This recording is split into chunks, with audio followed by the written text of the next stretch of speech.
Welcome back to Twist of Fate, a small business podcast where you will find your inspiration to make your entrepreneurial dreams come true. We're here in the sunny capital city of Sacramento to talk about a very important topic in this episode: the support, awareness, and prevention of creating victims in the United States, and to be even more specific, our female community that may suffer from abuse, from sex trafficking.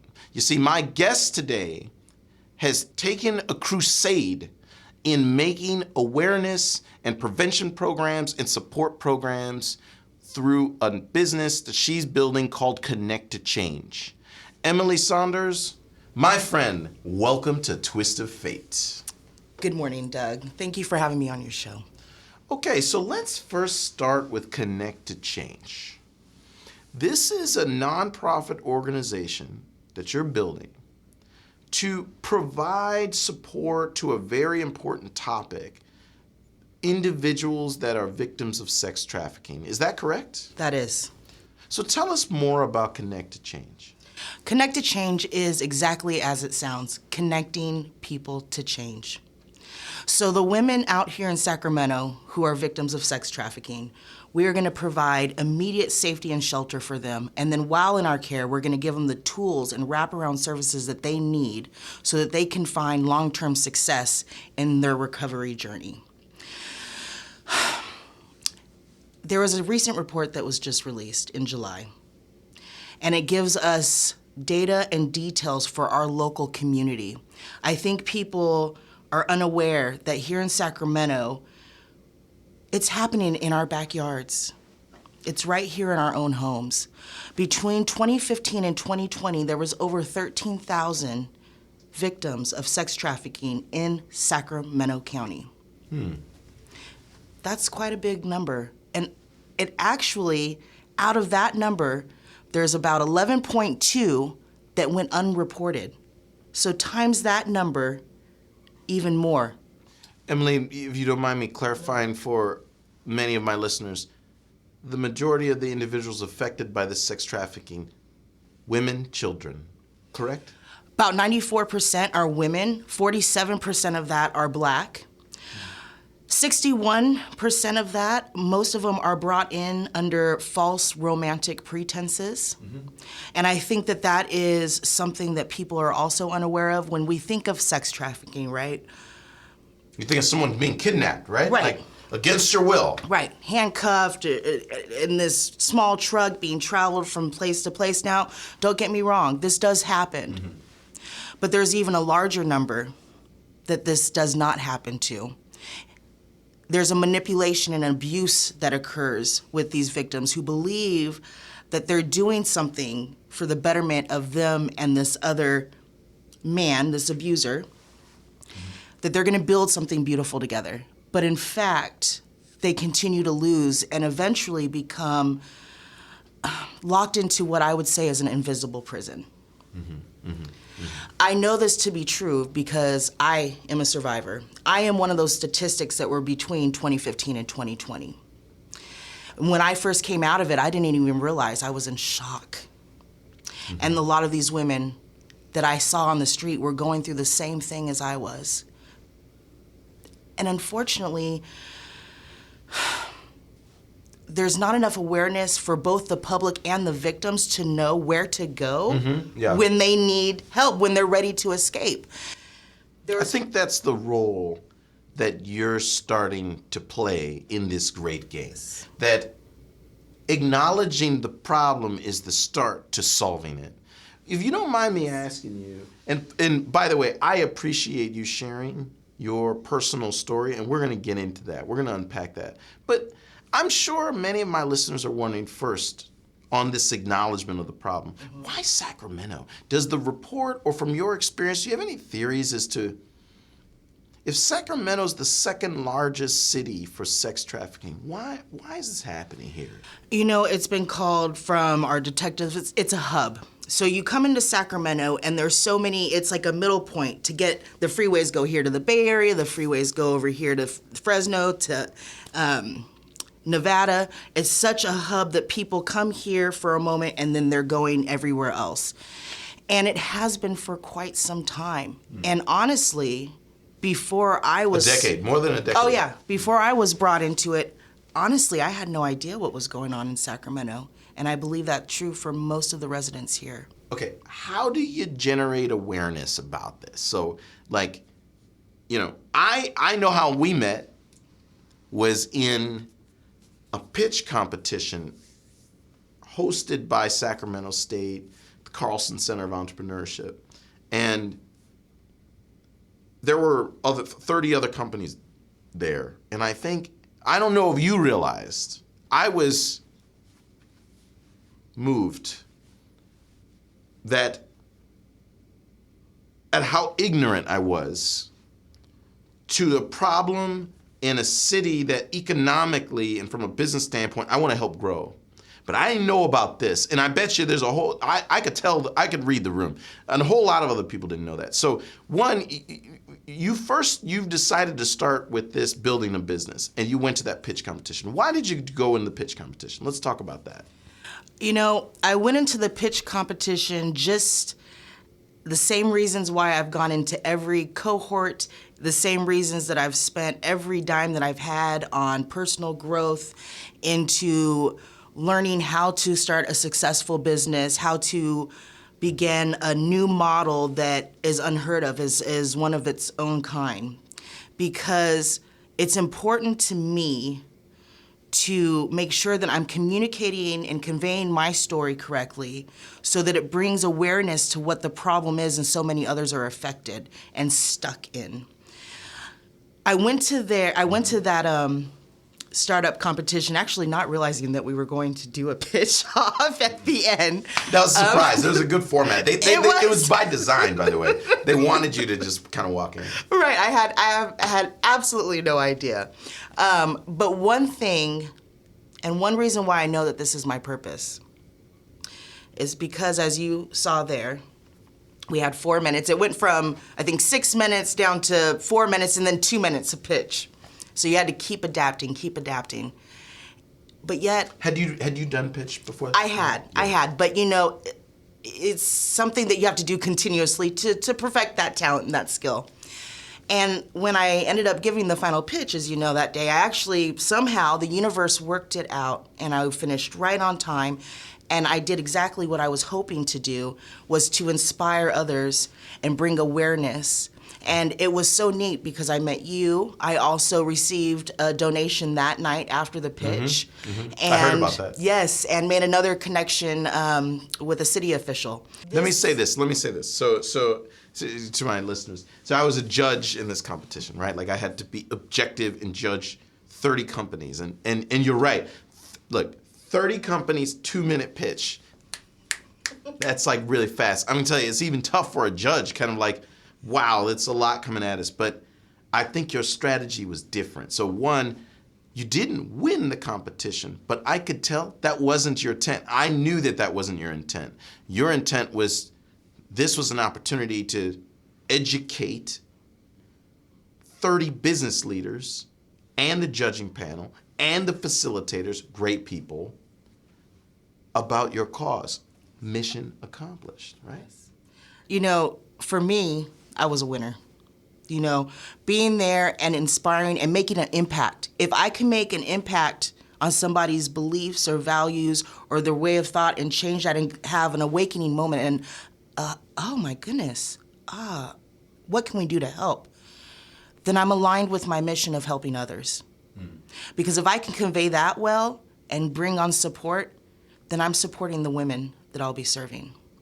Okay, so this is a healthy segue into connected change and how your unique theory of change, there's some things you want to do for women that are victims of sex trafficking. Yes. Let's go through that. So step one, what is what you envision what connected change will do for women? What is step one, step two, so forth? What's needed? What's needed is, I'm gonna back up just a little bit, is because there's a big disconnect in Sacramento. We have a lot of services that can serve these women, but there's a disconnect as far as it being accessible to them. And so I'm collaborating with other community partners. So when a woman comes in and they need help, they're ready to escape, they need it right now. There's that window, there's a small window that you have to grab somebody's hand and say, I'll be here to help you. If they're unable to provide that immediate shelter or... You're saying that the woman has decided now they're ready for help? Yes. They're looking for help. Because I'm sure social workers or teachers or community members might even observe behavior that could mean someone is a victim of sex trafficking. Yes. But you're saying it's important for them to say, okay, I need help now. Yes. Because that person has to be ready to change. That person has to be ready to step out. You can never force anybody to do something they're unwilling to do. Mm-hmm. And when they are willing to do that, what I want to provide is, I'm here. We can help you. We will provide that immediate shelter. Right now, what I know from my own experience and also the experience from other women that I have already helped connect to other services, is you go to one place and you go, I need help today. Unfortunately, who they contract with or their small list of community partners that they collaborate with are at capacity. Mm-hmm. There's a process, right? There's a process. Mm-hmm. They don't meet that criteria. Mm-hmm. You get handed what's called the street cheat sheet. And on this street cheat sheet, there's a list of numbers for you to call. 211, Loaves and Fishes, various shelters. Loaves and Fishes has various services that they can provide to women and to those who need help and assistance. However, when you're trying to escape and you're traumatized, as these women are, you get this list and you know what it is. It's just a runaround. You're gonna call 211, you're gonna get run around here, you're gonna call this number, they'll probably give you the number you just called. And I think for anybody, if you've ever been in a dark place, you're scared, you're alone, you're depressed, how do they cycle through that? You feel like I'm hopeless. Yeah. So you're just handing me this sheet. I was just handed this sheet somewhere else. So obviously there's no help for me. Let me ask you, what they're gonna need at that point? Because they're at if they are acknowledging that they need help, they're probably at a state of desperation and emergency. This is not early on. This is now maybe final straw in their mind. Right. Is it a range of things? So it's food, shelter, mental health support, maybe even clinical, like physically they could need medicine and yes. So is that correct, or what are the things they need? Yes. Every person, every woman is going to have their own story and their own needs, right? But what we want to do is address the immediate needs. If you think of Maslow's law, right? We have to take care of those basic needs: safety, shelter, food. Mm-hmm. Let them feel safe, and they know that you're there to walk them through it. Now, once we've accomplished that, there's still other things that they're going to need. Those are the tools, the toolkit I call. Getting involved with Department of Human Assistance, making sure that they're on Medi-Cal so that they can get the services that they need for mental health, for medical needs. But in addition to that, there's also programs through there that can assist them with housing in Sacramento. So one of the first things we want to do is to get them associated with that and getting them a housing navigator. Mental health services. There's a survivor program that is out here in Sacramento that I'm affiliated with that will provide additional resources to them. I also am affiliated with another company, the California Mobility Center, which will provide employment opportunities when they're ready, when we get to that stage. There's so much. A lot of women are not going to have even identification. So making sure that we get them their identification, Social Security, all of that, what they need. Because that depends on the point of origin, right? Like if they, for all you know, they may come from another country. Right. They may be here illegally, right? So now, against their will, so you have to solve all these things, this is Correct. a complex mix. It is. And every person is individualized with their own set of needs again and their own story. So what I'm interpreting here, Connect to Change is a way to fast track this process, because as the women present, as you mentioned, this sheet is going to have them in this endless loop. But because you're starting to connect to all these organizations, you can maybe move this process faster? Am I interpreting? Well, I can tell you a lot of the partners that I've collaborated with aren't even on this list. So it's a limited number of numbers to call, a limited number of resources. But the important thing here is, I think, while they're in our stay, we're going to wait until we can get them into a longer-term program with another community partner, be a women's shelter or a program within the community. Now, once you're in one of these programs in Sacramento, the problem is it provides shelter, it provides your basic needs, right? But the other needs that you need to continue to be successful, as far as mental health goes, counseling, trauma counseling, also permanent housing, which as a navigator is so needed for them. I know these. So this first step was temporary. That's just transitional housing, right? Yes. The first step with me is going to be a motel, hotel stay until we can connect them to a longer term placement in the community, program or shelter.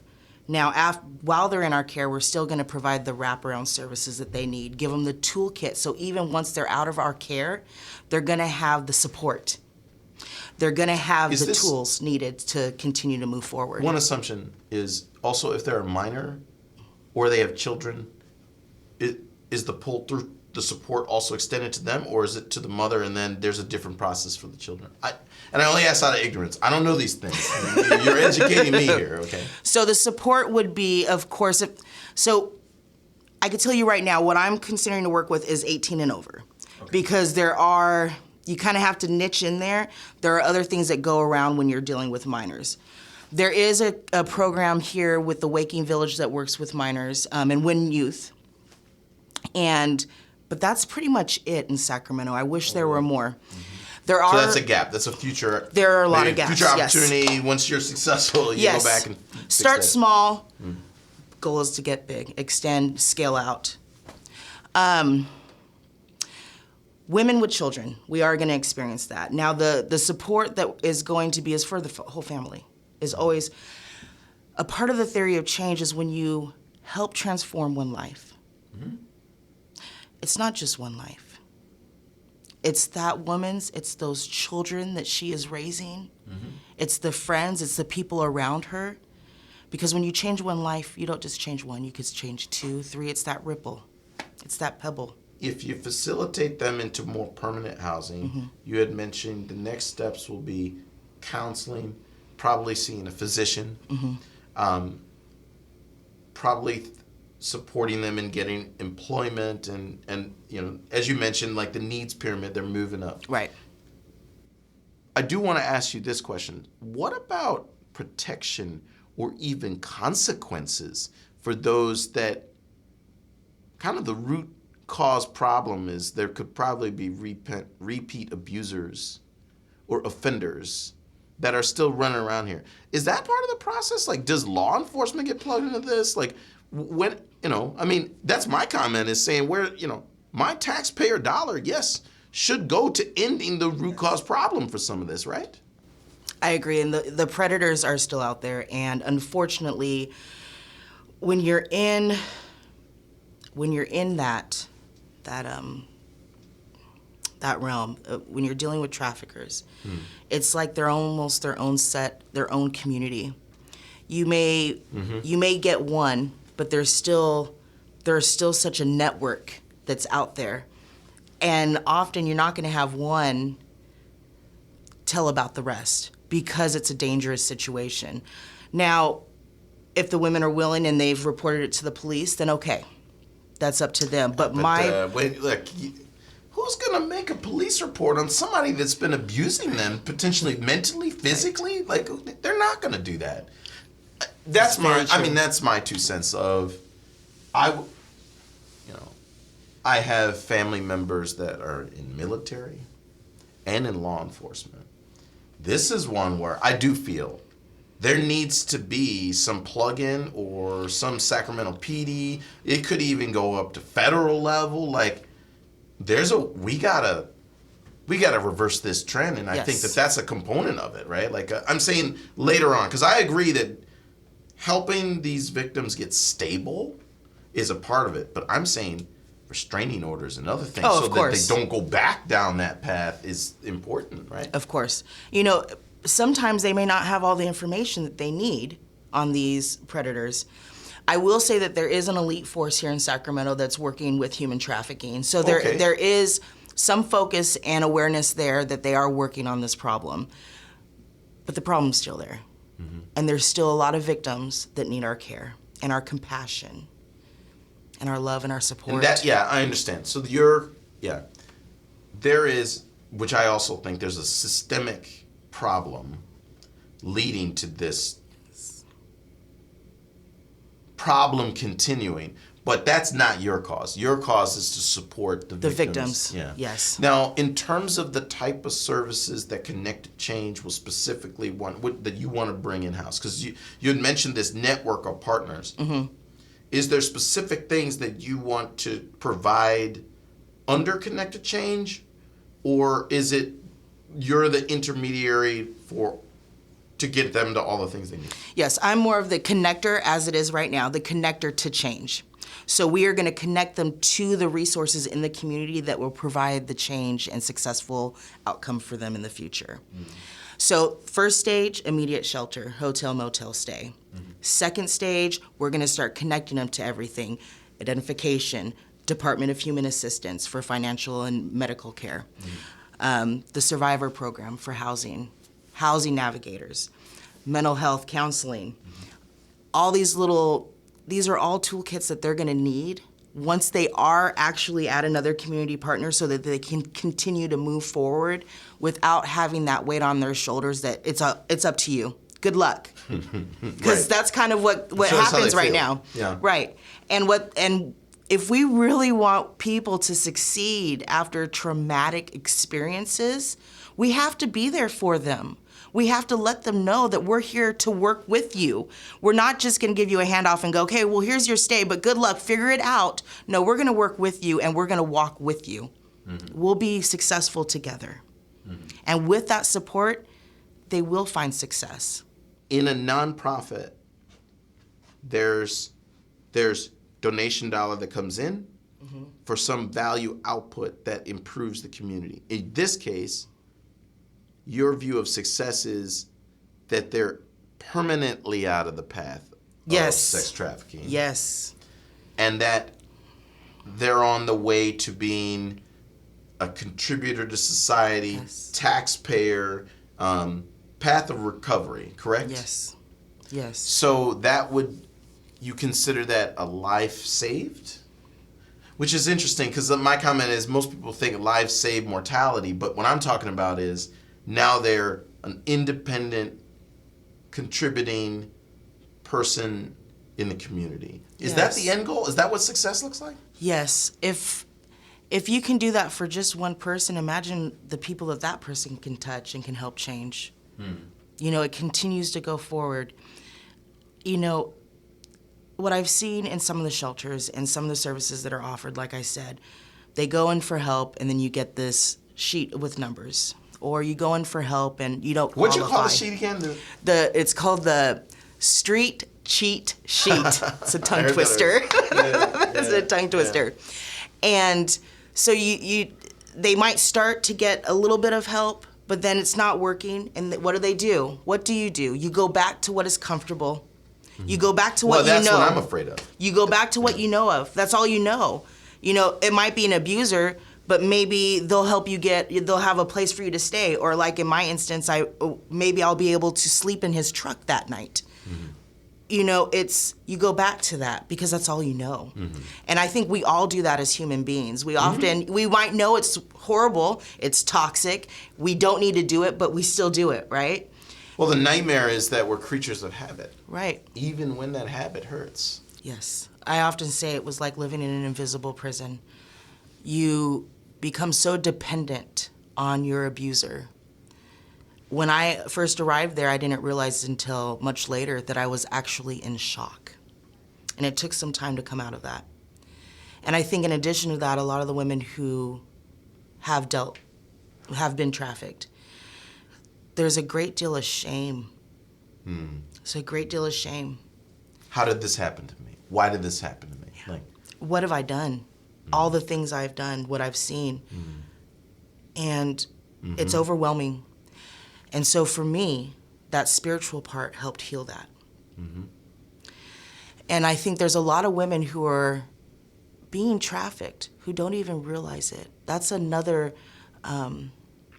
awareness that I don't think people even know, is a lot of victims don't even know that they're victims.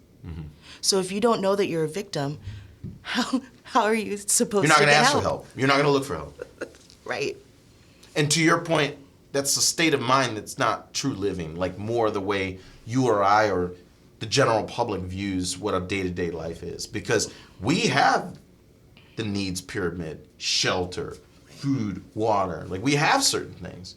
So let me ask you, the engine to drive what you're trying to do, any nonprofit's going to have some type of method to raise resources, right? Yes. So there's a donor pool, foundations, grants, partners, even municipal city government resource dollars and things like this. So what is your thought process on how Connected Change is exploring these areas? Yes, I'm exploring in various ways because not only do I want to make sure that I'm bringing in multiple streams of revenue, it's important to me that although I need to get paid for my work in Connected Change, I don't want all the revenue to be coming to me, because it's important that I have impact, direct impact for these women. I've applied. It's gonna be important to your donors too. Yes. Right? They're gonna hold you accountable. They're gonna say, wait a minute, how much of every dollar goes to these women? Because that's what, look, I mean, I can tell you, like, that level of accountability is an expectation of the modern nonprofit, yes, right? It is. I see both sides of this. So you have some who automatically are like, well, how are you going to get paid? You have to get paid. And then you have the others that go, well, how many of these dollars are going to go for direct impact for these women? So it's kind of a balancing act.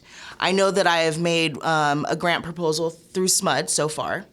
We're also looking at SMUD is a entrepreneurial Sacramento. Yes, you have to be connected. Yeah. Again, I believe that whether or not I receive that grant, I'm a winner either way. You met them in a pitch competition, or? No, I actually just found out about their grant proposal and I went for it. And what I look at is, even if I didn't receive it this year, what I did is I aligned myself with SMUD, like you said, as an entrepreneurial, like that's what they do, is work with startups out here and community partners. I've aligned myself with them to make a partnership to continue to go forward with them. I'm also working on an NFT project that is going to also help drive not only awareness, but build a community where others can see more about my story and also more about Connected Change and what it's doing. So you're saying, oh, fascinating. So non-fungible tokens, listeners, NFTs you're using as a source of monetization for awareness for sex trafficking, or, that I never would have thought of. Like, wow, like, especially because the blockchain has a lot of criticism these days. That is a really interesting idea. What inspired you to go that direction? So one of my good friends, and actually board member, Alex Chomp, was the first person to actually tell me about NFTs. And he said, I'm going to send you down a rabbit hole, but I want you to look into this. I said, okay. So I started watching YouTubes, and then I went and got a course in NFTs and started really seeing. I was like, well, how do I break into this? And so I came up with an idea. So during my journey in that darkest time for me, if there's one thing I did, is I took an abundance of pictures and videos. And people would often say, oh my gosh, Emily, you take so many. I go, you know what I'm doing is I have a walking, a live journal. I could look at any picture and I can literally remember that time, that moment, that feeling. And what I'm doing is creating a photo journey or journal for others to be able to see more about my story and the journey it was for me. Once I get through that, my whole idea is to then convert this to an NFT collage. Yes, and then also once Connect to Change has more women we're working with their, their consent, bring in their stories as well going forward. So it continues a journey of awareness, a community built of people who could be involved, understand what's going on. And so Listen. I've had a corporate career, 20 plus years. I teach an elective at Cal State. I have over 60 different startups I've worked with. That is one of the most innovative nonprofit solutions to fundraising I've ever heard. So bravo and kudos to you. Well, thank you so much. So that's another approach. Thus far, I actually was telling your team earlier, coming here was amazing to me today. So here at the Capitol Street Mall, I actually received my first $5,000 donation by a private donor down below the ground level. On the first floor. Yes. So yeah, you guys know you're at home. We're at WeWork Capitol Mall, which is right down the street from the Capitol building of the capital of California.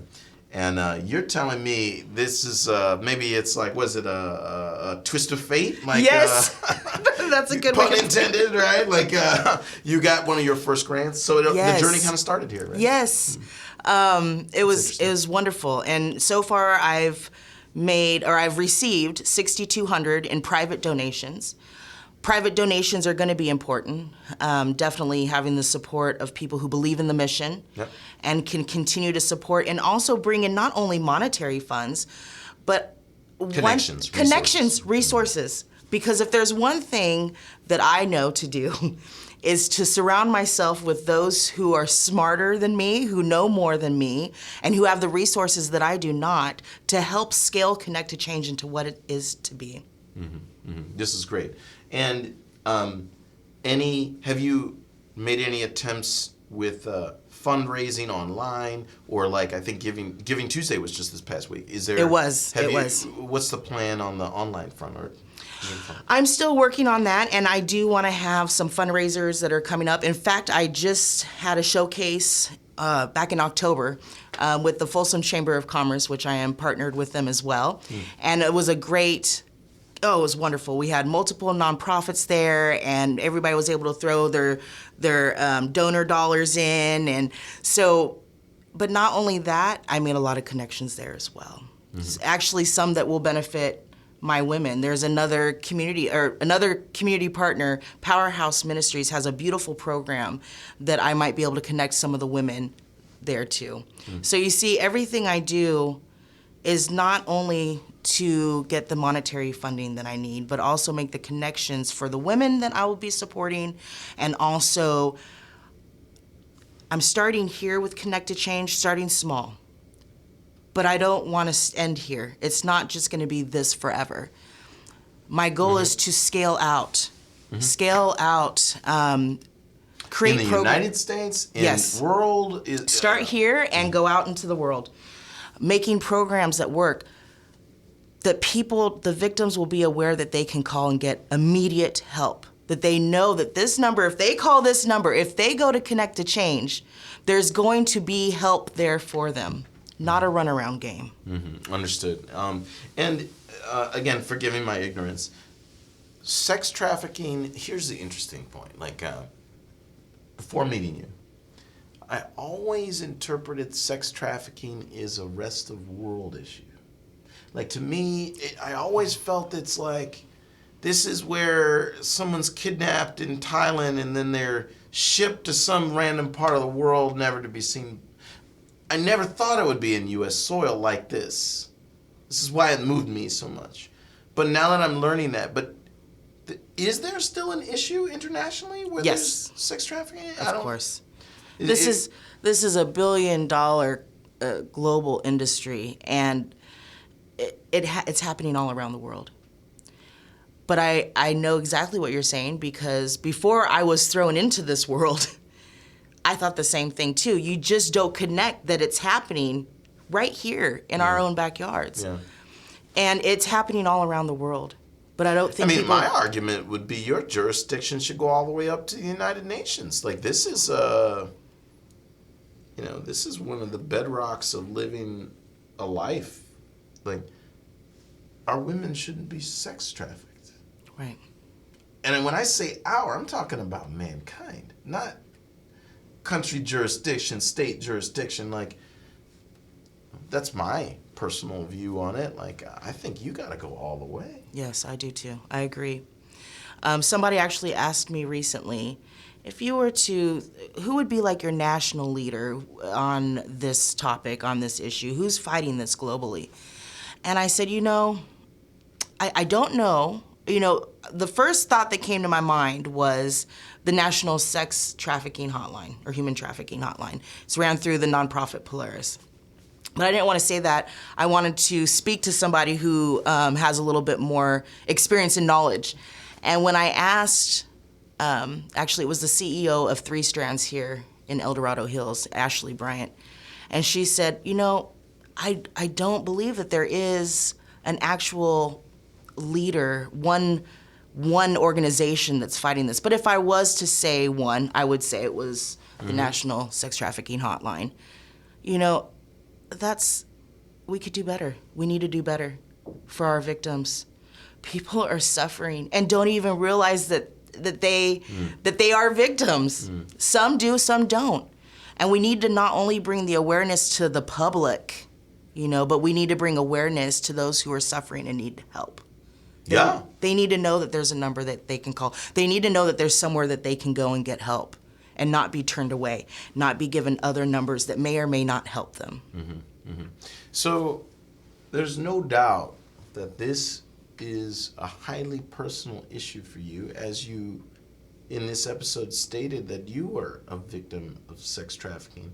I know this will cause a lot of pain to reflect back. I actually think it's really good that you took these pictures and have kind of like a method of, you can revisit these dark times when needed, but then kind of keep it out of view if you don't want to do that. But if you don't mind me asking, like, I think it is possible in my audience or listeners, there could be someone that could be a victim of sex trafficking watching this right now.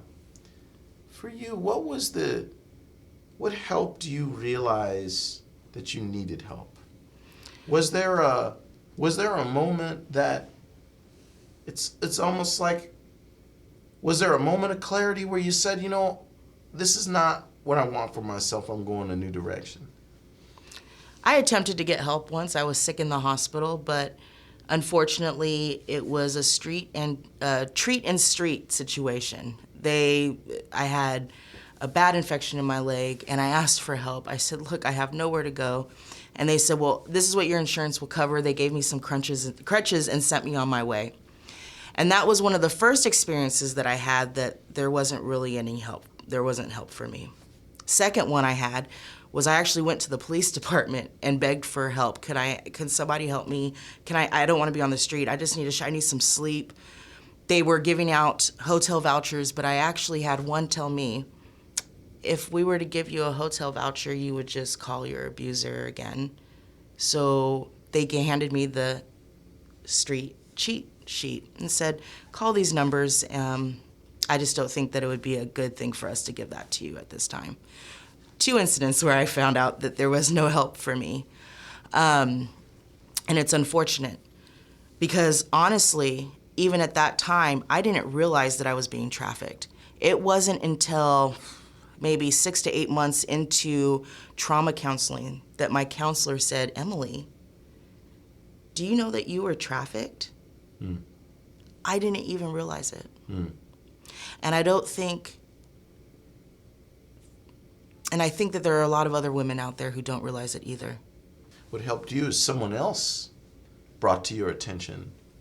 But was this counseling service, how did you get connected to that? How did you even find it? Luckily enough, through Bishop Gallegos, they contracted with another organization called ICANN, phenomenal organization that helps victims of violent crime. And through them, I was able to get one-on-one trauma counseling weekly. And that, in essence, saved my life. Because you have to think, well, geez, how did you even fall victim to this? How did you fall prey? And I had to go back to my early childhood, which I never would have thought.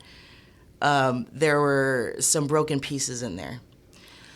Myself, as many other women, dealt with a lot of sexual trauma in childhood, abandonment issues, father issues, things that you kind of in your adult life, you go, well, it happened, but I'm over it. And you just kind of you just go through the motions of what you're supposed to do in society, so on and so forth. People take that for granted. Listen, they do. take that for granted because it becomes more visceral or real when it happens to you, when it happens to your daughter, when it happens to your sister, your mother. I think people don't understand that this can happen to anyone. I ended up searching for love in all the wrong places until I found and had abusive relationships throughout my adult life until I found the worst one that was able to come in at a very low, vulnerable time in my life and convince me of doing things that were in the betterment for the both of us, but really I never gained a thing. I only continued to lose until I was completely dependent on them. Things that I would have said in the beginning, there's no way. In fact, in the beginning I said, no way, that's not gonna happen. But gradually over time, you find yourself going, well, okay, just this once. And then all of a sudden, you wake up and where am I? What am I doing? But you're so disconnected from everyone you know, your family, your friends, and now you're ashamed of what you've done, what you're doing, who you're with. How do you get out of that? So those moments, those windows that those women are trying and say to somebody, I need help. I have nowhere to go. This is my life. Can you help me? And we hand them a street cheat sheet with numbers and put them right back out on the street. It's not working. It's not. It's clear it's not working. So here's my thought, is that with Connected Change, you're starting to tackle a process that's not working. Yes. From what you shared, and my listeners and I appreciate you sharing in your own personal life, it took a counselor to identify and observe and save you. And with so many other processes not working, I definitely applaud you for trying to create a nonprofit that can unite a lot of these organizations, institutions, because maybe they can find and save a life. Yes. To save a life. Now, let me ask you, Emily, if there's someone watching that is inspired by your story, whether they want to donate or if they think that they could be a victim of sex trafficking, what do you want them to do from a Connected Change standpoint? Where do you want them to go? Contact me. My email, you could go on my website and get my contact information, call, and let's see what we can do. Let's connect. Could you give them their email address? Because yes, of course. Somebody probably could be there. Of course. Emily@connecttochange.org, and connecttochange.org is the website, and the phone number would be 916-287-3312. And to throw this back into a business model, what you just said is it's actually not just about connecting the women to change. Connect to Change is a B2B and a B2C. So we also want to connect the community partners together, fill in the gaps where there's the disconnect. Because if we connect that network of services and we could connect the women to these services, we're connecting the community to change. And that's ultimately what Connect to Change is all about. not only am I on board, and it's refreshing to hear, my suggestion to you, I think you should explore creating some type of master course in the identification of potential victims of sex trafficking. Whoever that counselor is, you need to find that person and get that written down. Because if you hand that out to the organizations, I hope that we can find and prevent more women from going that path and to save many lives. Yes. So kudos to you, my friend, and this is my reflections of this episode. I like to appeal to my audience and plead with you to understand one thing. Sex trafficking is not a hypothetical thing that is a non-USA, non-rest of the world. It's somebody else's problem. This is all of our problems. This is our aunts, mothers, daughters that need our help now. So get off the bench and get in the game. Become educated and start learning about, in my opinion, observing the signs of sex trafficking. Let's appeal to our politicians and our leaders that this is a real issue that we need to talk about and solve. And most importantly, follow the career of Emily Saunders and where she's going and building this nonprofit that will have community impact that can save a life. Yes. So with that, please like, share, subscribe. It helps our podcast get more real world stories of real change that's happening from these amazing entrepreneurs that I hope will inspire you to start your own business with planning, passion, and optimism. With that, I will see you on the next Twist of Fate. Twist of Fate is hosted by Doug Younger. It's produced by John Lundvid and Matthew Brown at Ezo Creative. Moni Yu designs our graphics and Enrique Pimentel manages our digital life. Our theme music is by Jamie Bathgate. Special thanks to all of our patrons. You can support the show by visiting patreon.com/twistoffate podcast. Thanks for listening.